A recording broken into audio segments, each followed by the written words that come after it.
High বন্ধুরা, আমরা আজকে তারকেশ্বর মন্দিরের কাছে গিয়েছিলাম কাজে। তাই বাবার মন্দিরের সামনে যাব না, সে কি কোনো হয়? এটা হচ্ছে বাবার মেন গেট।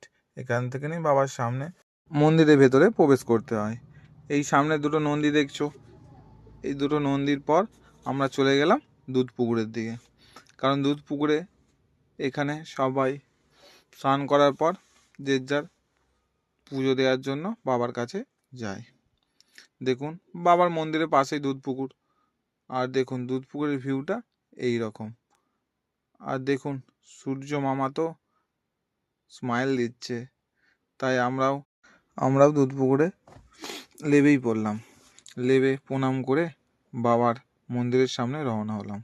এই যে এটা হচ্ছে বাবার মন্দিরের সামনের ভিউ। আর বন্ধুরা, দেখা হচ্ছে পরের ব্লগে। আর পাশে থাকার জন্য অনেক অনেক ভালোবাসা ও শুভেচ্ছা।